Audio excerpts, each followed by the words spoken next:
Bonsoir à tous et heureux de vous retrouver en direct sur le plateau de cette émission. Le sujet de ce soir est profond, on peut même dire qu'il est grave d'une certaine manière, vital pour l'élan missionnaire de l'Église catholique.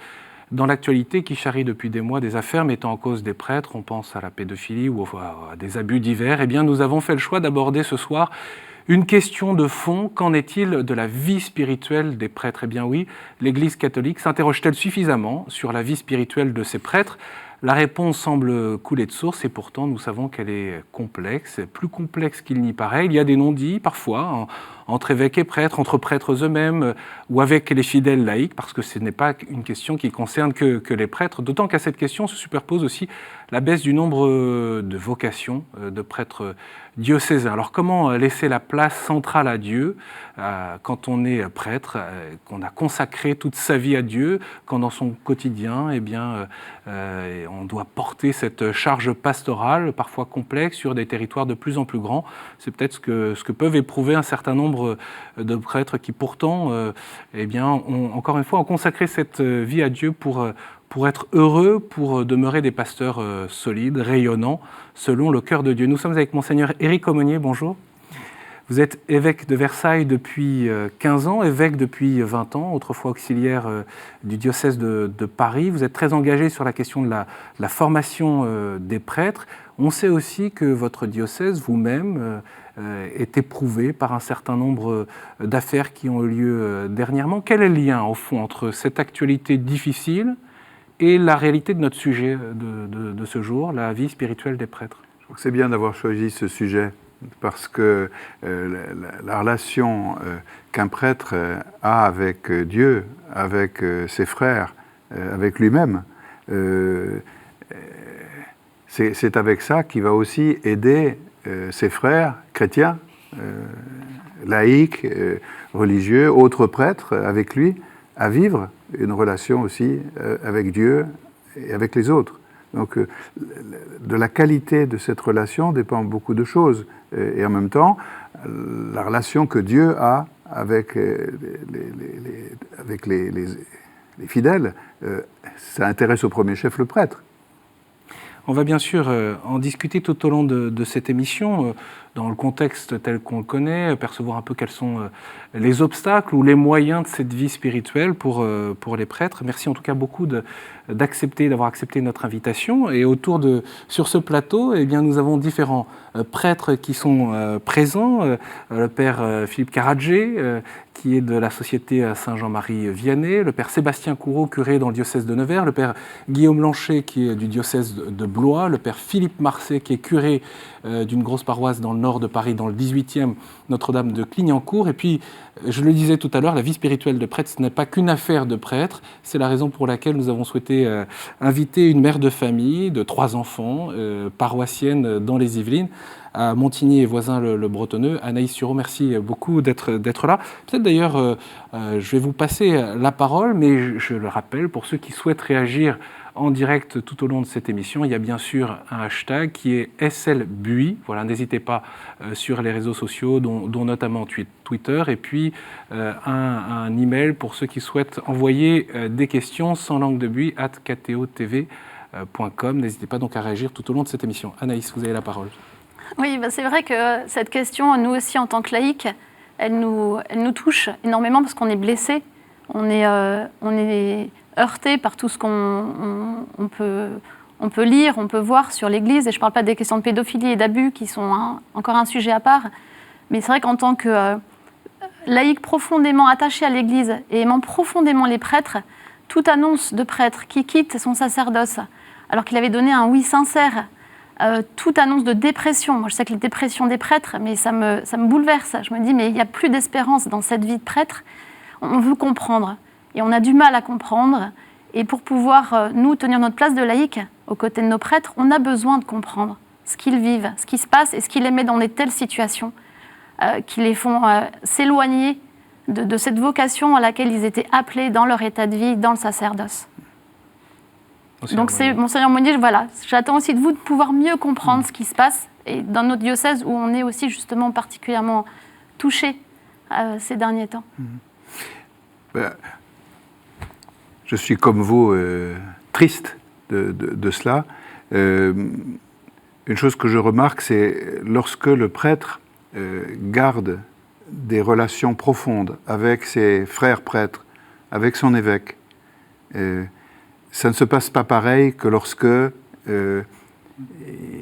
il agit de façon solitaire et finalement ne peut pas faire tout seul. À certains moments, il peut éprouver du découragement. S'il en parle de son découragement, c'est une autre chose que s'il n'en parle pas, qu'il essaie de vivre le seul. S'il essaie de s'en tirer tout seul d'une situation difficile, c'est pas pareil que s'il en parle à ses frères prêtres ou à d'autres proches. S'il éprouve des difficultés, même chose. Donc, je pense que là se trouve pour nous aussi, évêques, la nécessité de veiller à ce que les liens soient tissés profondément entre prêtres. Et ça fait beaucoup réfléchir les prêtres, je pense, en ce moment, de se dire, oui, on est à côté les uns des autres. Physiquement, on n'est pas très loin les uns des autres. Je parle pour nous un diocèse plutôt urbain. C'est sans doute différent dans d'autres diocèses, mais pour eux, c'est pas difficile de prendre leur bicyclette ou leur voiture pour aller voir le collègue ou déjeuner ensemble. Chaque fois, ça demande un petit effort, mais de ne pas être isolé ou s'isoler. Ça, c'est une chose qui me paraît très, très importante. Père Guillaume Blanchet. Oui, moi, je remarque que la cohabitation des prêtres est quand même pas si simple et que tout l'enjeu est de transformer cette cohabitation en une authentique vie commune. J'ai eu la chance, quand j'étais tout jeune vicaire à la cathédrale de Blois, de vivre dans une vie commune de 5 prêtres. Vous avez 7 ans de sacerdoce. Donc j'ai 7 ans de sacerdoce, donc il n'y a pas si longtemps, et je crois que ces 2 années ont été très stimulantes pour moi, parce que nous étions 5 d'une diversité de formation, d'âge, et le souvenir que je garde, c'est que au bout d'un moment, on ne peut plus jouer, on ne peut plus être dans la coexistence, on est obligé de mener une vie commune. Et ça passe par des questions très concrètes du repas, et qui aussi, après, sont aussi nourries, tissées par l'Esprit du Christ dans cette vie spirituelle. À travers, on aura, je pense, l'occasion d'y revenir, les différents aspects tels que le bréviaire, la célébration de la messe ou la vie d'oraison.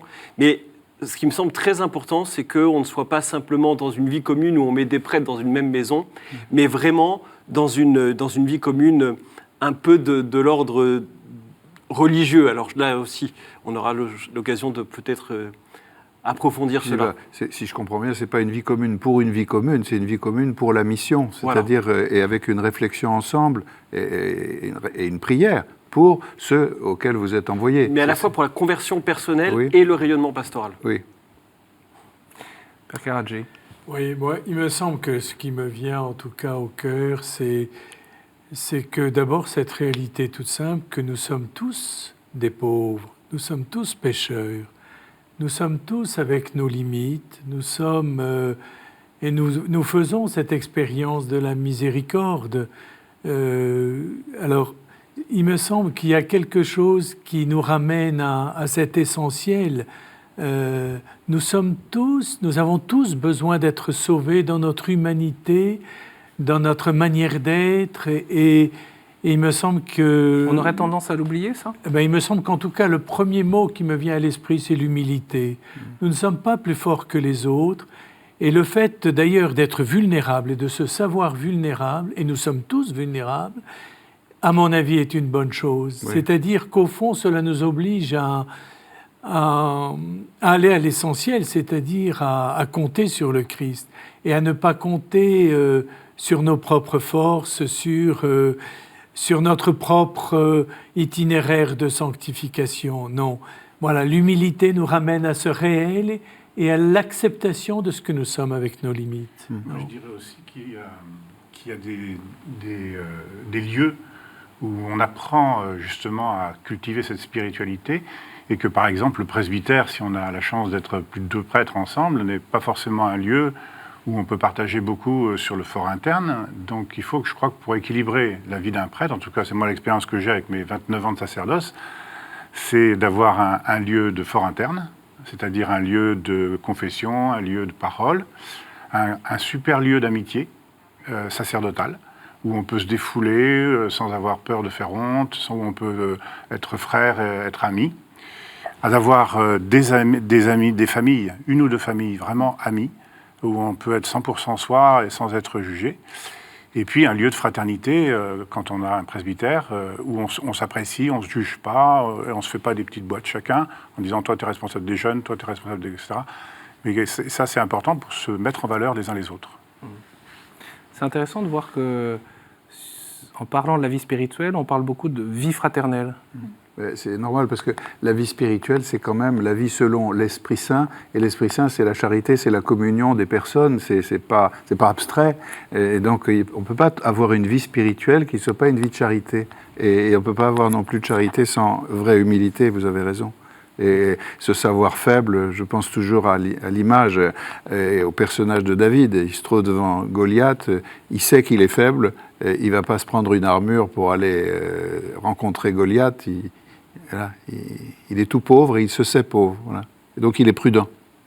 Mais est-ce que c'est possible de le dire à ses paroissiens ? Vous voyez, pour un prêtre diocésain, est-ce que c'est possible de tirer la sonnette d'alarme ou de faire état justement de certaines difficultés ou autres à sa propre communauté paroissiale ? Enfin, on sent qu'il y a il peut y avoir un décalage entre... Monseigneur. Parce qu'on a aussi une responsabilité. Oui. On n'est pas... on est chargé quand même de guider aussi le peuple chrétien vers la sainteté. Donc il peut y avoir une hésitation chez le prêtre à avouer ou à dire c'est un peu difficile, etc. Et il faut qu'il soit... Et on comprend qu'il soit prudent. Mais en même temps, c'est la responsabilité des fidèles.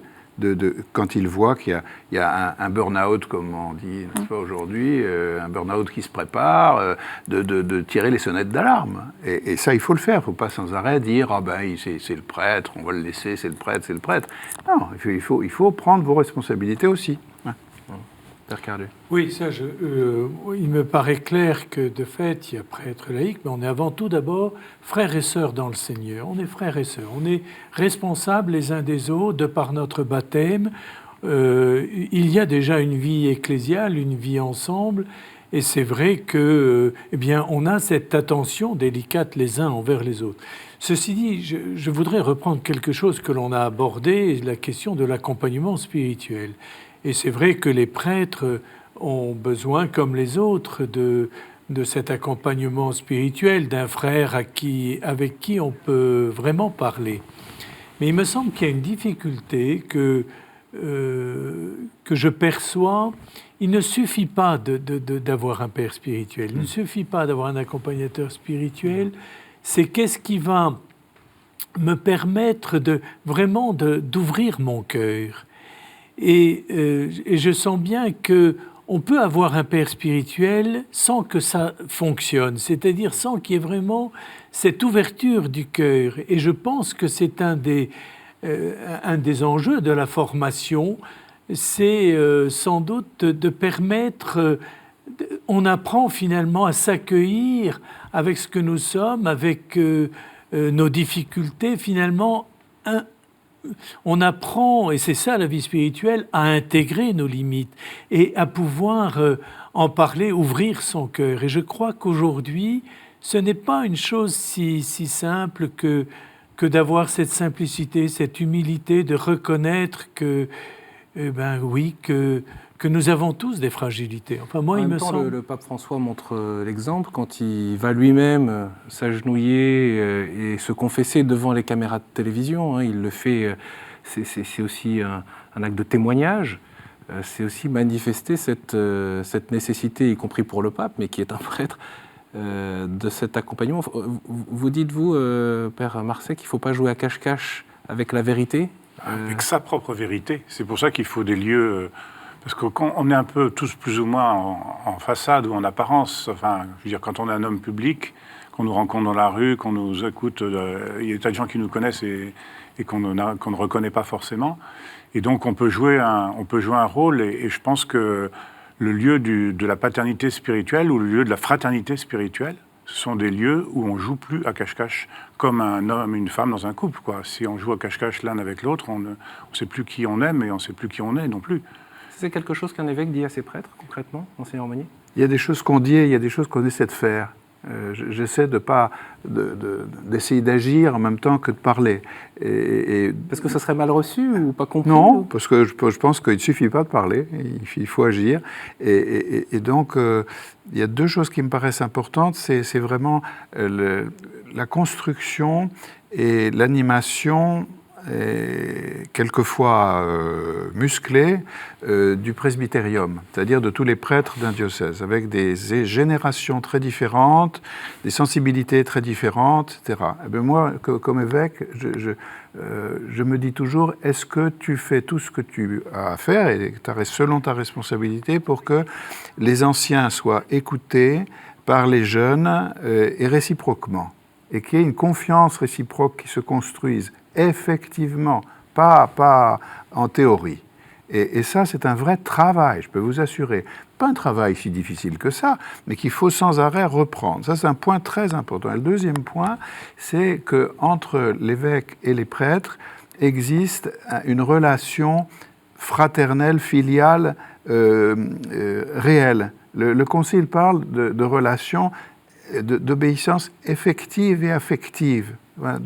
C'est pas des mots en l'air. Pour moi, en tout cas, je pense pas non plus pour les prêtres. Et ça, il faut tisser ça. Et on a une grande responsabilité. Voilà. Alors, je suis le premier à savoir que je fais absolument pas tout ce que j'aurais à faire, à devoir faire. Enfin, j'essaye. Sur la relation évêque-prêtre, quelqu'un veut réagir? Je pense qu'il y a des choses Père Sébastien Courreau. effectivement simples que l'on peut faire. Je prends l'exemple de ce que nous avons vécu là, récemment dans mon diocèse. Nous avons vécu une assemblée du presbytérium toute la journée où nous nous sommes interdits de parler de nos paroisses en termes de gestion, d'administration, de combien tu as d'enterrements, combien tu as de mariages, combien tu as de baptêmes, est-ce que tu arrives à faire tout ce qu'il y a à faire. On s'est vraiment interdit toute la journée de parler de cela, pour ne parler que de ce qui nous faisait prêtres. On avait commencé par nous dire ce qui nous rend heureux, et puis aussi ce que l'on a envie de rêver dans notre ministère. C'était très intéressant d'entendre toutes les générations oser parler justement de ce que chacun aimerait et de ce que chacun rêve. Donc je pense que c'est des lieux comme ça aussi qu'il faut cultiver, parce que ce qui me pose question, enfin le Père Guillaume évoquait son témoignage de vie communautaire, mais ce qui me pose question, moi, dans le diocèse où je suis, on a tenté de le faire, mais c'est impossible. Les kilomètres... Pourquoi? Parce que les kilomètres qui nous séparent de nos lieux d'activité pastorale font que ça devient très difficile de vivre à un seul endroit et de prendre la voiture toute la journée pour aller rejoindre les communautés qui sont éloignées. Du coup, on revient à davantage de proximité avec les communautés paroissiales, mais ça nous isole de nos frères prêtres. Il y a une sorte de tension entre ces deux pôles importants. Il faut effectivement que nous puissions vivre avec nos frères comme on le disait jusqu'à maintenant. Il faut aussi pouvoir être proche de nos communautés. Et c'est très difficile, à mon avis, de pouvoir lier les deux. Et en même temps, je pense que ce qui est difficile, c'est de forger sa propre vie spirituelle quand on sait qu'on est seul. Et pas toujours se réfugier dans j'ai besoin d'une communauté, parce que quand on ne la trouve pas, non pas parce qu'on ne veut pas, mais parce qu'on ne peut pas, on se retrouve effectivement très isolé. Mais par ailleurs, est-ce que dans ce que vous dites, on ne touche pas quelque chose du mystère du prêtre aussi, et qui est vraiment très particulier, je pense, aux prêtres, mais aussi une analogie avec les moines, c'est-à-dire qu'il y a une relation avec le Seigneur et qui se construit peu à peu tout au long de la vie, et au point que ça peut être à la fin de la vie peut être à un âge différent selon les personnes, mais il y a tout de même une relation très profonde qui se construit, et qui se construit aussi, bien sûr, en rencontrant des gens, bien sûr, avec les ministères qu'on reçoit, mais au fond du fond, il y a toujours cette relation unique entre le prêtre et le Christ. Voilà. Il y a cette relation d'amitié. Et ça se construit tout au long d'une vie, finalement. Je pense que ce que disait le Père, c'était aussi, je l'entendais, que c'était quelque chose qui était difficile de prier tout seul. Oui. Franchement, moi, le jeudi, nous, on est 3 prêtres dans mon presbytère. Oui. Le jeudi, on est content de prier ensemble, l'office de l'aude, l'office de milieu du jour. À midi, on le prie ensemble, mais c'est long parfois, c'est un peu pénible quoi, de dire l'office tout seul. Et donc, je pense que cette vie un peu religieuse ou fraternelle, puis je pensais, il y a autre chose qui nous valorise aussi dans le presbytérium, ou dans notre manière d'être prêtre, c'est quand on arrive à faire... moi, je pense qu'on reste l'enfant de sa vocation. C'est-à-dire ? Ça veut dire que moi, ce qui m'a fait rentrer au séminaire, c'est la lecture de l'Écriture sainte. Quand j'étais enfant, je ne l'avais jamais faite. Et j'ai lu un jour un évangile de A à Z. C'est ça ce qui a déclenché. Et ça m'a déclenché une passion pour l'Écriture sainte. Et pendant mes 10 premières années, enfin, quand j'étais ou 7 premières années, quand j'étais jeune prêtre, tous les matins, je faisais 1 heure d'exégèse. Maintenant, je suis passé à des bouquins, je suis passé à des théologiens, je suis passé à des auteurs. Mais tout ça, ça alimente ma relation au Christ. Et je pense que si on n'est pas passionné un petit peu par un truc et qu'on n'arrive pas à le faire un petit peu, ben, il y a un manque et puis quelque chose qui se délite.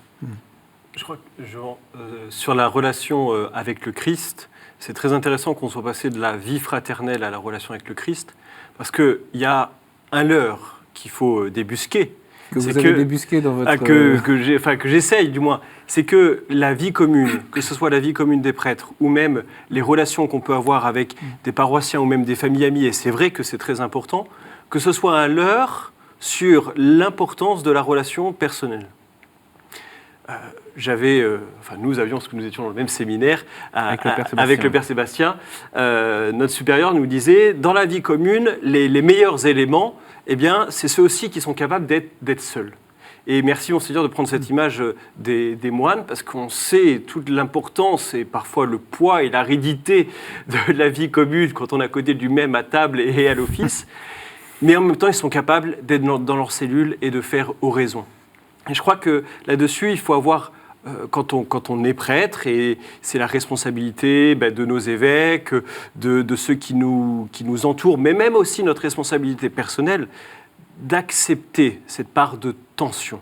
Et ça renvoie à toute l'importance de la formation spirituelle au séminaire, pour qu'on puisse aussi vérifier que le candidat au sacerdoce va être capable de mener de front un peu ces différentes dimensions, parfois en tension, de la vie spirituelle. On a cette question de la solitude aussi, qui émerge de cette relation aux autres. Oui, et puis on parle de vie spirituelle, mais je me méfie toujours un peu qu'on en parle de façon trop éthérée, ou comme quelque chose de tellement intérieur, inatteignable. C'est quoi la vie spirituelle? En fait, la vie spirituelle, ça passe par des choses extrêmement simples, c'est-à-dire c'est pas simplement se lever en rendant grâce ou en confiant sa journée, se coucher en rendant grâce de tout ce qu'on a fait dans la journée. Ça, c'est la vie chrétienne ordinaire et le prêtre n'en est pas dispensé non plus. Et il a beaucoup de choses à dire en se couchant, en revoyant sa journée. Mais ça, c'est une habitude absolument quotidienne. Il y a ça, mais il y a aussi, tout au long de la vie qui se déroule, à mon avis, des occasions de nourrir la vie spirituelle. Alors, c'est des nourritures, quelquefois, ça ressemble à du sel ou du poivre. C'est-à-dire, par exemple, une nomination. Une nomination qu'on n'a pas prévue. Pas plus d'ailleurs trop l'évêque que le prêtre en question, parce que on ne peut pas croire que l'évêque il prévoit les nominations tellement à l'avance que ça, il fait ce qu'il peut. Alors ça vous arrive alors que vous êtes lié à une communauté, que vous y êtes attaché, de façon tout à fait normale. Puis tout d'un coup, il faut partir parce qu'il y en a un autre, il y en a un qui est mort ailleurs, ou il y a un besoin qui se fait sentir. C'est le bien de l'Église tout entière et pas simplement le bien de la communauté juive.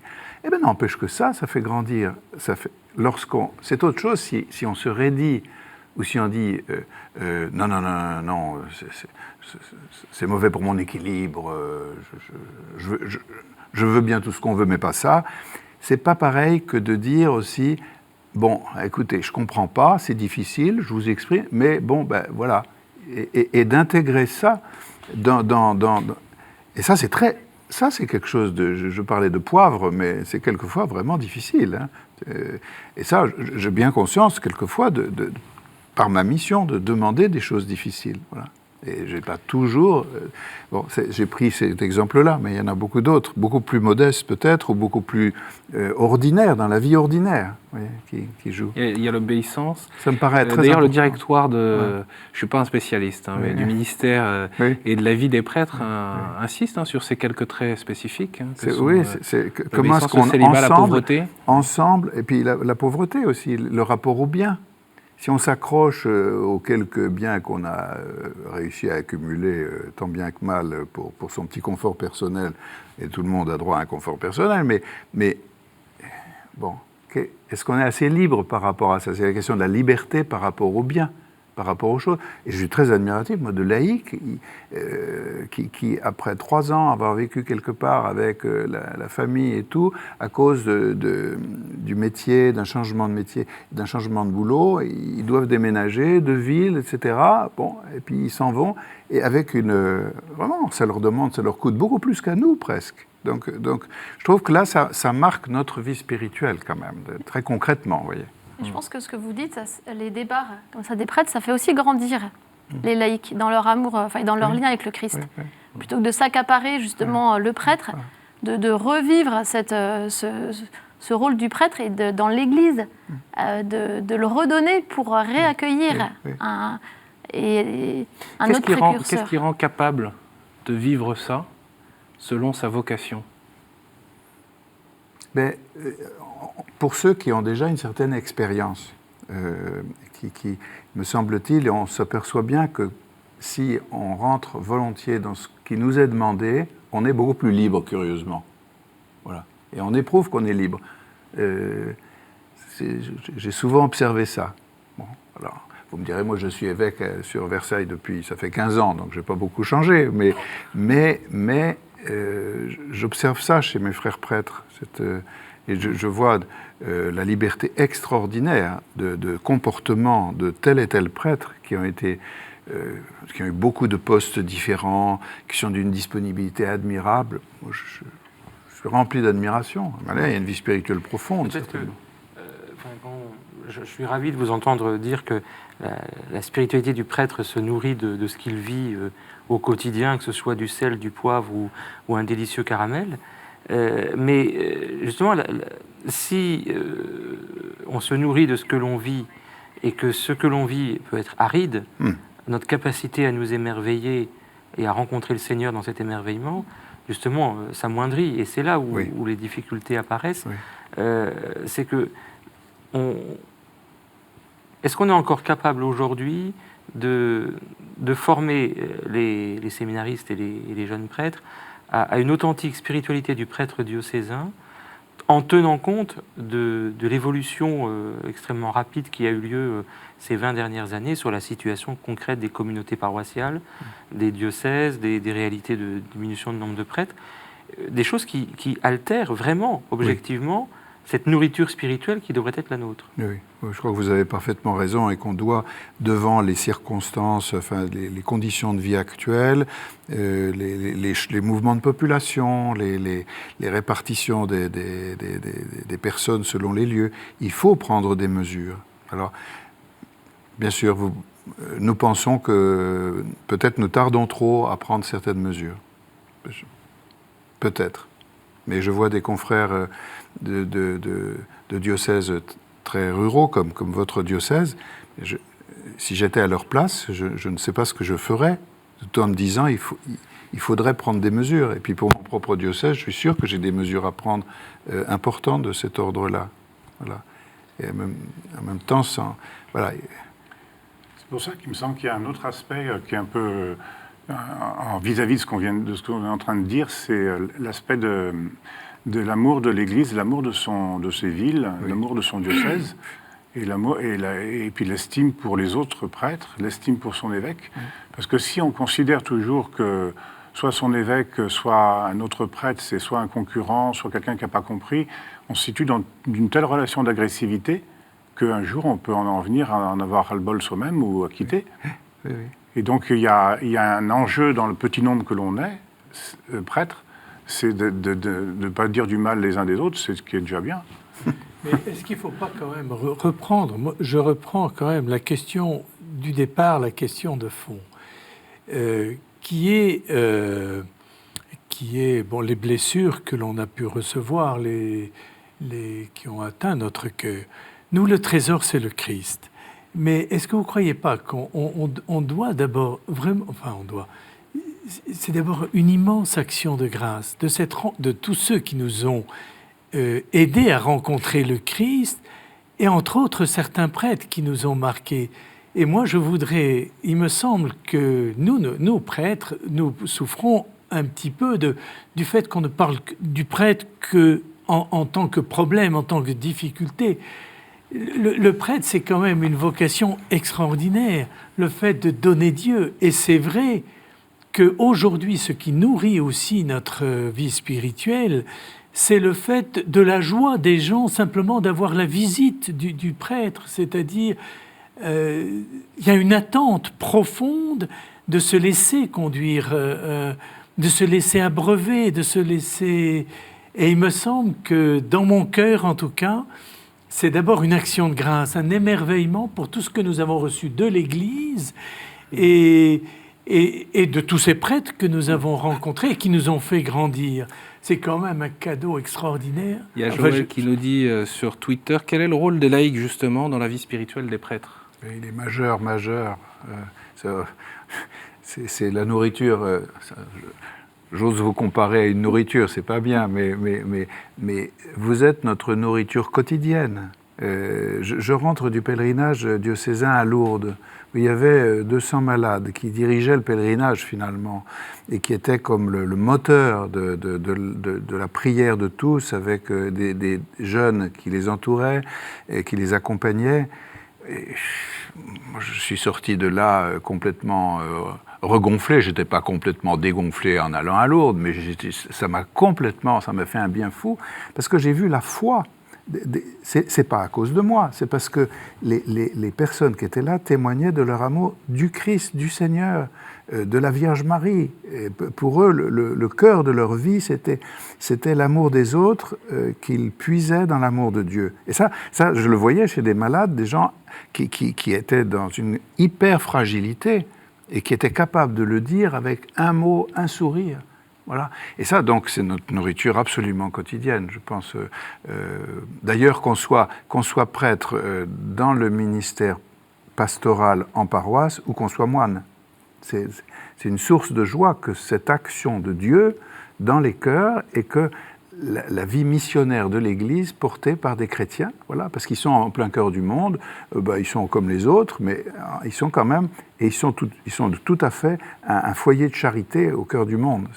On le constate chaque jour, enfin avec les prêtres, c'est merveilleux. Et nous, on a juste mais il faut qu'on soit là, à servir le pain quotidien, à servir le pardon, qui nous nourrit tous. Voilà, on a cet humble service à rendre, mais on est très heureux de le rendre parce que on voit bien l'effet que ça produit. Voilà. Vous dites quelque chose de la vie paroissiale très, très concrète. Je vous propose d'écouter une question qui vous est adressée par le père Jaouanet, qui est du diocèse de Bourges, à propos justement de cette vie spirituelle. Alors lui, il n'est pas moine, il est bien prêtre diocésain, et il a une question pour vous, monseigneur. Bonsoir à tous, bonsoir monseigneur. Je suis l'abbé Loïc Joannet, j'exerce mon ministère dans le diocèse de Bourges, où je suis curé in solidum de 3 paroisses rurales, Buzancais, Châtillon-sur-Indre et Mézières-en-Brenne.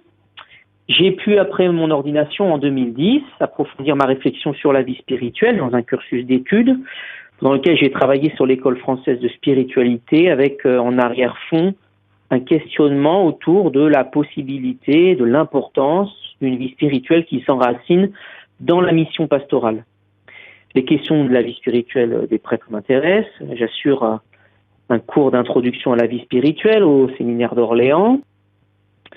Bon, la vie spirituelle, chacun le sait, nécessite une grande régularité. La mission pastorale, telle qu'elle se vit aujourd'hui, nécessite une grande souplesse, qui fait appel à une capacité d'adaptation. Alors, comment concilier cette stabilité, ne serait-ce que d'un point de vue des horaires, voire même des lieux, par exemple? Comment donc concilier cette stabilité avec cette souplesse dont je parlais et qui est nécessaire à l'exercice de notre mission? Il peut y avoir, Monseigneur, une concurrence entre cette stabilité nécessaire pour sa vie spirituelle, les temps de prière, et puis la pastorale? Puisque le père qui vient de m'interroger dans un diocèse rural, puisqu'il est professeur de séminaire, je me souviens, et lui certainement aussi, d'un personnage, d'un évêque qui s'appelle Saint François de Sales, qui visitait ses paroisses sur une mule à travers les montagnes et qui écrivait des tas de lettres sur le dos de sa mule et qui certainement avait une vie spirituelle intense, y compris quand il faisait ses visites pastorales. Donc je ne sais pas comment concrètement il s'y prenait, c'est évidemment un prodige d'union à Dieu et d'intériorité. En même temps, ben voilà, il n'était pas dans son évêché, il y avait une forme de vie quand même un peu sportive. Je ne sais pas si vous avez une mule, vous, aujourd'hui. Ben, on a une voiture. Mais c'est plus compliqué pour écrire. Oui, mais je pense qu'il faut trouver... Je pense que le Seigneur nous rend intelligents pour adapter les choses et la vie.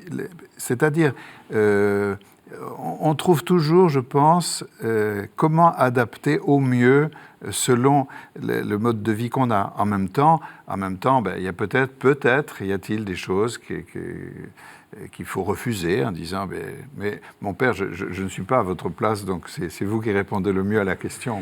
Sur les réunions pastorales, on sait, il y a beaucoup de réunions dans la vie des prêtres et encore plus des curés. Oui, alors, et justement, sur les réunions, tout à l'heure, Monseigneur, vous disiez que les laïcs nourrissaient notre ministère. Alors, je crois que c'est évidemment vrai, mais je crois qu'aussi, parfois, on le vérifie de manière négative. Et puisqu'on est dans l'émission Sans langue de bruit, je vais en profiter, dire qu'on voit aussi qu'un certain désintérêt pour une vie spirituelle un peu responsable, qui sort un peu de l'appréciation de service, de la messe du dimanche ou d'un baptême, d'un mariage, mais on se rend compte que cette pauvreté nous affecte. Et que moi, j'ai fait l'expérience aussi de voir que chez certaines personnes, le prêtre n'est pas tant attendu que ça. Et que, évidemment, on peut se réjouir d'autres qui nous renvoient l'image de notre don, mais il faut aussi avoir le réalisme, sans peut-être trop figer sur des époques, mais il faut avoir le réalisme de voir que des manques de vie spirituelle chez les autres nous affectent. Et donc, quand on est dans une réunion de paroisse où, en fait, le seul souci, c'est de se dire, voilà, comment on a bien réparti, enfin, de gérer simplement les choses à un niveau d'efficacité, sans se soucier de la fécondité. On sent le vécu. Oui, c'est vrai qu'il y a certains vécus, mais je crois qu'il faut avoir ce réalisme-là pour à la fois savoir le discerner avec un regard spirituel, et puis aussi de se dire, qu'est-ce qu'on répond à ça ? Vous avez parfaitement raison, et puis j'ajouterai encore, pour enfoncer le clou, l'indifférence, ce qu'on appelle l'indifférence. Oui. J'ai été aumônier d'étudiants aussi. Au début, ça avait été une véritable épreuve de constater qu'apparemment, ils se foutaient absolument de ce que je pouvais raconter. Mais c'est peut-être que c'était apparent. Mais quand même, il peut y avoir une certaine usure quand même à vivre tout le temps dans un climat où on a l'impression qu'il y a de l'indifférence et finalement, à quoi bon tout ça ? Oui, ça peut user. Mais alors comment fait-on pour réagir ? Moi, j'aimerais quand même dire plusieurs choses, c'est-à-dire, oui, mais nous savons que l'homme est fait pour Dieu, donc au plus profond de son cœur, il y a une attente. Et puis du coup, j'aimerais reprendre... C'est pas toujours perceptible dans le monde dans lequel on vit quand même. Hein. Oui. Cette attente, c'est sûr que, en tout cas à Lisieux, moi je découvre cette paroisse de 28 000 habitants avec beaucoup de richesse, mais aussi de pauvreté. On sent une attente, mais évidemment, il y a à creuser. Mais justement, à mon avis, face à cette situation, nous, l'essentiel, c'est une conversion profonde. Et il me semble que la question de la vie commune, elle a été trop vite abordée. Parce que la vie commune, pourquoi une vie commune ? Une vie commune en soi... C'est important pour la Société Saint-Jean-Marie Vianney. Oui, mais pas simplement. C'est-à-dire, il les envoya 2 par 2. C'est-à-dire, inhérent au ministère apostolique, il y a cette question d'une mission à plusieurs. Et donc, qu'est-ce que ça veut dire ? ça veut dire qu'est-ce que cette vie commune, l'objectif c'est quoi? C'est de s'entraider justement pour la mission à une conversion profonde personnelle. Et c'est vrai que le simple fait de prier ensemble, de porter ensemble un projet missionnaire, et je rejoins la question des laïcs, le père Caffarel avait cette phrase extraordinaire: « La fécondité de votre ministère dépend de la vie mystique de ceux qui vous entourent. » C'est-à-dire que beaucoup d'intuitions missionnaires, beaucoup d'intuitions apostoliques nous viennent de ceux qui sont autour de nous. Nous ne sommes que, bien sûr, des instruments. Il y a une complémentarité des vocations. Alors, comment ne pas s'émerveiller? Sinon, je repense à la question devant l'indifférence. On est appelé à... Comment le vit-on, justement? Quelle initiative pastorale? Alors, si la vie commune est au service de la mission, vous savez, nous, je vois le simple fait de se retrouver tous les matins à 1 heure d'oraison, mais ça nous réjouit, parce que la paroisse, c'est pas l'affaire d'un tel, c'est l'affaire comment faire pour que nos paroisses soient tout entières missionnaires. Voilà. Et moi, je crois il me semble que justement, la perspective, c'est cette dynamique missionnaire. Alors, ça réagit sur le hashtag SLBui, et justement avec une question de Simone sur cette question. Est-ce qu'il ne faut pas repenser l'organisation dans les diocèses, peut-être y compris en prenant en compte ou en rendant possible cette vie fraternelle des prêtres? Et en tout cas, il y a beaucoup de diocèses qui réfléchissent et des évêques qui mettent en œuvre des choses dans ce domaine. Oui, mais il y a des affaires qui touchent l'organisation, mais je pense qu'il ne faut pas partir forcément de là. Le pape l'indique d'ailleurs très bien en disant attention, attention, ne veillez pas à des organigrammes les plus perfectionnés possibles pour faire rentrer dans les cases. C'est pas en divisant par 2 qu'on va résoudre les problèmes. Et donc il faut aller, à mon avis, plus profond et se dire par exemple où se trouvent les appels de Dieu. Comment percevons-nous les appels de Dieu et ça suppose un discernement qui ne se fait pas sans certaines conditions. Il faut être à plusieurs, il faut, dans une paroisse, pour se dire où le Seigneur nous appelle. Et est-ce que ce que nous faisons, ce que nous entreprenons est vraiment adapté ou pas du tout? Est-ce qu'on a le courage d'abandonner peut-être des activités qui peut-être ont eu beaucoup d'importance avant, mais qui aujourd'hui en ont moins? Est-ce que vraiment on se met dans cette disposition missionnaire? Ou est-ce qu'il faut toujours faire durer et perdurer des choses qu'on faisait avant? C'est aussi une usure, ça.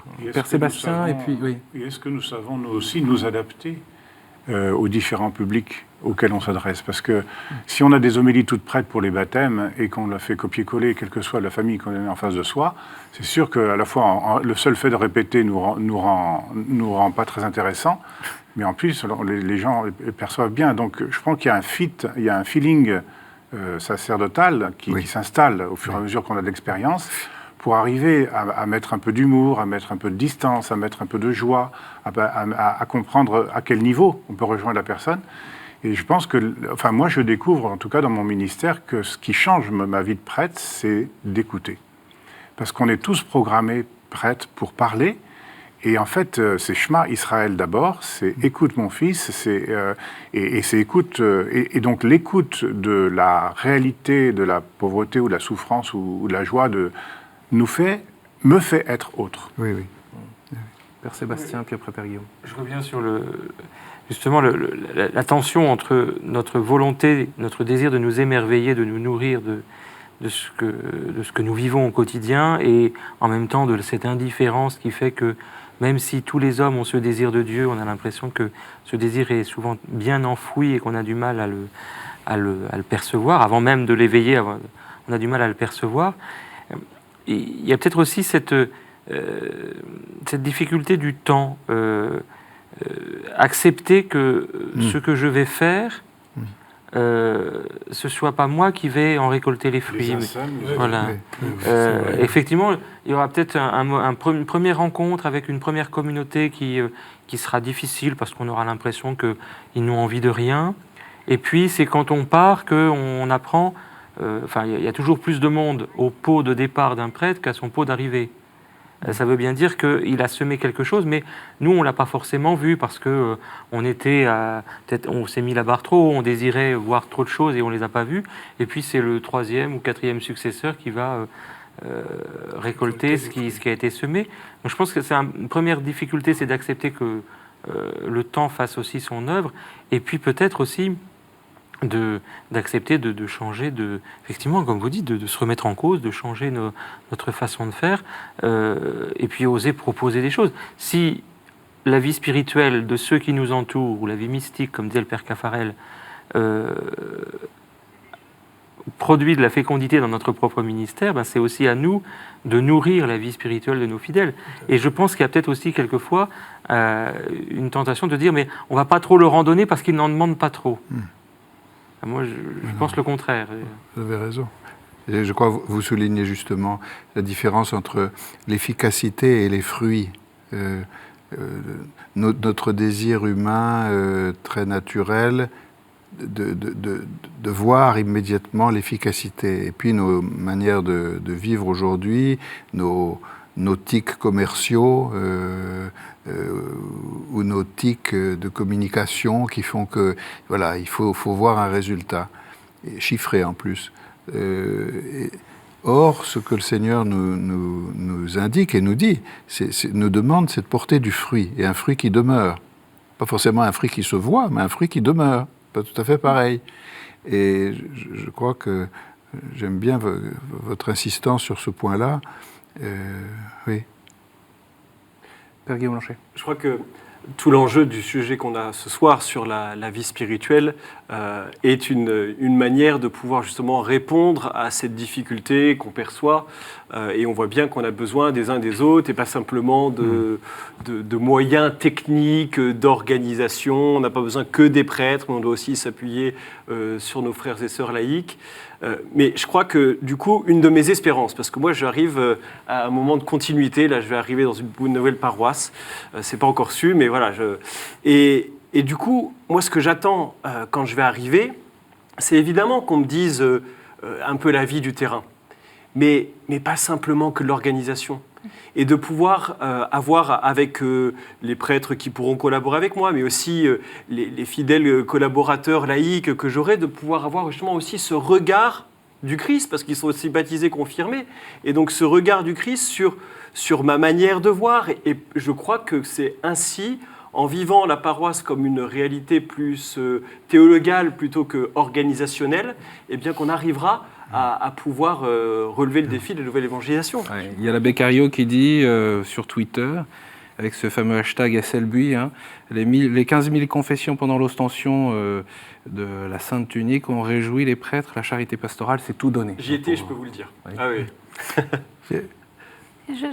Même moi, dans mon engagement, j'ai eu plusieurs engagements au sein de ma paroisse, mais il y a une chose auquel je suis très attachée. Je suis partie d'un petit mouvement qui s'appelle les Compagnons de Saint-Jean-Baptiste, que connaît Monseigneur Aumônier, où on vit une communion spirituelle, prêtres et laïcs, chacun effectivement dans son état de vie, et sans confusion, sans mélange dans nos états de vie, nous nous portons mutuellement et nous porter chacun mutuellement vers le Christ. Et dans le cadre des Compagnons de Saint-Jean-Baptiste, on a des rencontres, on a des retraites l'été, et moi de prier, vous voyez, gratuitement, de me retrouver devant le Saint-Sacrement avec mon curé à côté de moi et mon mari à côté de moi. Je trouve que ça nous renforce, on vit vraiment un temps, vraiment là, de communion spirituelle, dans nos états de vie qui sont complémentaires et qui nous nourrit l'un et l'autre dans nos propres vocations. C'est pas seulement la vie fraternelle entre prêtres, non, c'est aussi cette vie fraternelle associée où voilà, il y a un amour du Christ partagé qui nous porte et où chacun est conscient de la vocation propre de l'un et de l'autre et qu'on essaye de vivre en communion. Et on voudrait pouvoir davantage vivre aussi en tant que laïc des vrais temps de communion spirituelle de cet ordre que j'ai la chance de pouvoir vivre dans ma paroisse. Je voudrais rebondir sur ce que disait Philippe tout à l'heure à propos de la nourriture de la vie. Il y a deux Philippe. Père Philippe Marseille. Pardon. De la nourriture de la foi et de la vie spirituelle, de la nourriture. Et en pensant à ça, je me dis aussi que la vie spirituelle c'est pas du tout un long fleuve tranquille. pas plus celle du prêtre que celle du laïc. Et c'est une vie avec des épreuves, et épreuves pour différentes raisons, parce qu'on reçoit des confidences, on partage les épreuves de ceux qui en vivent, on en vit soi-même. Et il y a un passage aussi par la croix, et la croix fait partie de la vie spirituelle. Et si on veut évacuer la croix de la vie spirituelle, ça n'est plus la vie spirituelle selon le Christ, c'est autre chose. C'est une vie éthérée, alors spirituelle peut-être, un peu, mais c'est pas la vie spirituelle chrétienne. Il y a vraiment une rencontre du Christ, mais aussi dans le mystère de la croix vécue. Et on ne sait jamais quelle forme va prendre la croix. Pas plus quand on est prêtre que quand on est époux. Quand on est époux, ça peut être dans la vie, les épreuves physiques ou morales.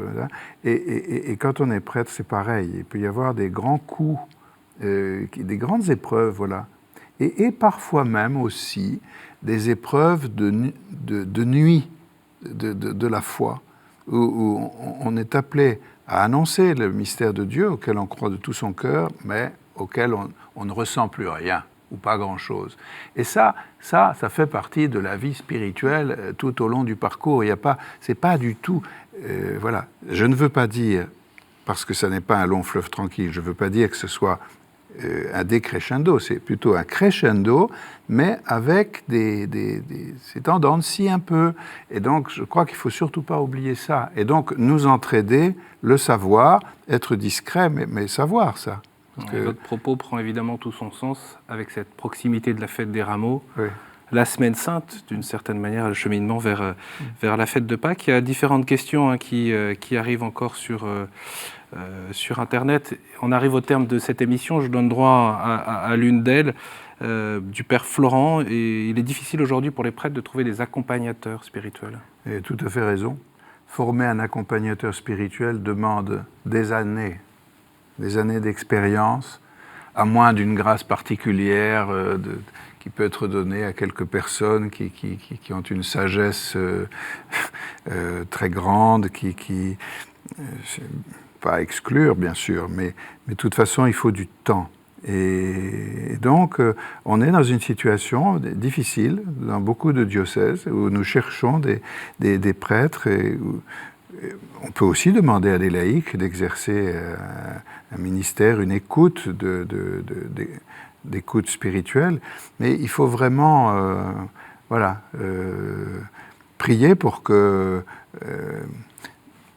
des prêtres aient aussi la disponibilité de temps pour le faire. D'autant que Maurice Laetitia nous demande aussi d'être très disponible pour accompagner les couples en difficulté ou en fragilité. Et donc, je pense que c'est un peu le maître mot de notre sacerdoce, c'est apprendre à accompagner. Oui, et écouter. L'évêque n'a-t-il pas un rôle à jouer pour être vigilant sur le fait qu'aucun prêtre ne s'isole? On parlait tout à l'heure de l'accompagnement spirituel. C'est vrai que j'ai en tête le témoignage d'un prêtre qui dit mon évêque ne m'a jamais posé la question en 30 ans de sacerdoce de savoir si j'avais bien un accompagnateur spirituel. Vous réagissez comment? Nous avons une grande responsabilité, c'est vrai. Vous avez des diocèses où les prêtres sont encore très nombreux. Ces diocèses-là sont de plus en plus rares. Et nous cherchons vraiment à avoir cette connaissance profonde des uns et des autres. Mais je ne peux pas dire que je fasse tout ce que je dois faire en ce sens. J'essaye. En même temps, une chose que j'observe, ça peut paraître paradoxal, mais moins il y a de prêtres, plus il est nécessaire d'y être attentif et plus ils demandent eux-mêmes d'être accompagnés. C'est quelque chose peut-être de beaucoup plus actuel. Quand je suis rentré au séminaire, il y a donc un certain temps, il y avait une relative foultitude de prêtres, mais je veux dire, chacun vivait sa vie et il n'y avait pas beaucoup d'échanges fraternels entre tout ce petit monde. Hein. Là, je trouve que ça change beaucoup. Alors, je pense que ça avance quand même. La situation n'est pas désespérée du tout. On arrive au terme de cette émission. Merci beaucoup à vous tous d'avoir participé, partagé vos convictions, vos expériences, vos questions. Peut-être le mot de la fin, je le disais, on est donc dans la veille de l'entrée de cette semaine sainte et de cette marche vers Pâques. Du coup, Monseigneur, peut-être pour reprendre ce qu'on s'est dit sur la vie spirituelle des prêtres, d'abord, est-ce que vous considérez aujourd'hui que les prêtres vont bien et quelle est l'urgence de ce point de vue pour vous? Je pense que les douleurs qui affectent le corps de l'Église sont réelles et font réfléchir. Pas uniquement des questions qu'on veut traiter comme ça de façon superficielle. Non, c'est une occasion pour nous de nous recentrer. C'est pas du tout une occasion de désespérer. Puis c'est aussi une occasion de dire aux prêtres la confiance que nous avons en eux, profonde. Et ils ont un métier difficile, enfin un ministère qui est exposé. Alors qu'il doive y avoir de la prudence dans l'exercice du ministère, oui, mais de toute façon, ça demeure, et ça demeurera toujours un ministère exposé. Il ne faut pas en être étonné outre mesure. Bon, mais en tout cas, je pense que ces frères prêtres attendent et ont le droit d'attendre des encouragements et qu'ils ne soient pas seulement verbaux de notre part évêque, parce que c'est avec eux que nous vivons le ministère et que nous cherchons à être témoins de l'Évangile aujourd'hui. Merci beaucoup, Monseigneur Aumônier, pour ce dialogue. Merci encore à vous tous pour cette participation, évidemment. Et peut-être que, comme vous avez encore beaucoup de questions. N'hésitez pas, il y a un email pour poursuivre l'échange si vous le souhaitez. Monseigneur Aumônier, si on vous adresse des questions, j'imagine que vous accepterez d'y répondre. Sans langue de but @ktotv.com. Merci beaucoup à vous pour votre fidélité, à tous ceux qui ont réagi sur les réseaux sociaux. Vous pouvez retrouver cette émission sur le site de KTO, ktotv.com. Merci également aux équipes de KTO mobilisées pour ce direct. Très bonne soirée à vous tous et à très bientôt.